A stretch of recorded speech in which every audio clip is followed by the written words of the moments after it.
कर्नाटक विधानसभा चुनाव में उम्मीदवारों की स्थिति करीब करीब स्पष्ट हो चुकी है। 10 मई को होने वाले विधानसभा चुनाव के लिए नामांकन पत्र दाखिल किए जा चुके हैं। अब सवाल यही है कि किसी एक दल को बहुमत मिलेगा या फिर त्रिशंकु विधानसभा बनेगी।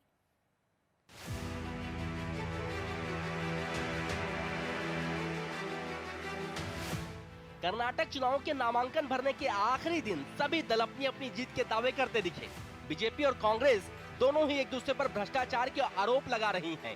तिकोने मुकाबले होने के कारण किसी भी दल को पूरा बहुमत मिलना काफी कठिन है, लेकिन बीजेपी और कांग्रेस दोनों के ही दावे हैं कि उन्हें पूरा बहुमत जुटाने में कोई दिक्कत नहीं होगी।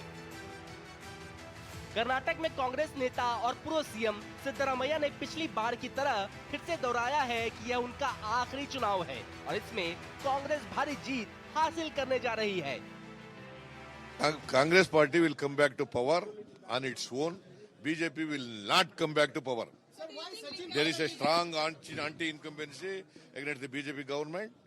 Therefore, the Congress party 100% this time the people have decided to change the government and Congress party would come back to power. BJP की प्रचार की कमान संभाल रहे बीएस येदियुरप्पा और पार्टी के सभी नेताओं को प्रधानमंत्री मोदी और मुख्यमंत्री बासवराज बोम्मई के काम पर भरोसा है।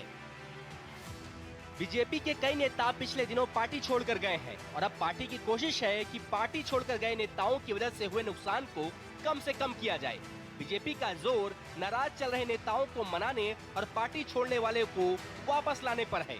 पूर्व मंत्री के.एस. ईश्वरप्पा भी नाराज होकर राजनीति से संन्यास लेने का ऐलान कर चुके थे, लेकिन अब वो मान गए हैं।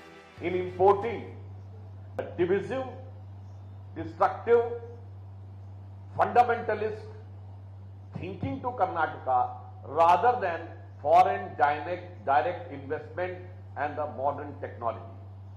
So this is the difference how the double engine government has performed and transformed Karnataka in the last 4 years and how we are planning in the coming years. Thank you.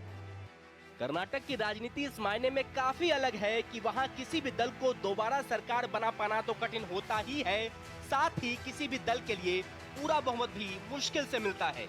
ऐसे में सभी दलों को जोर अपने अपने गढ़ और वोट बैंक को सुरक्षित रखते हुए दूसरे दलों को ज्यादा से ज्यादा नुकसान पहुंचाने पर भी है। प्रशांत द्विवेदी के साथ कपिल गौड़, भारत एक्सप्रेस, दिल्ली।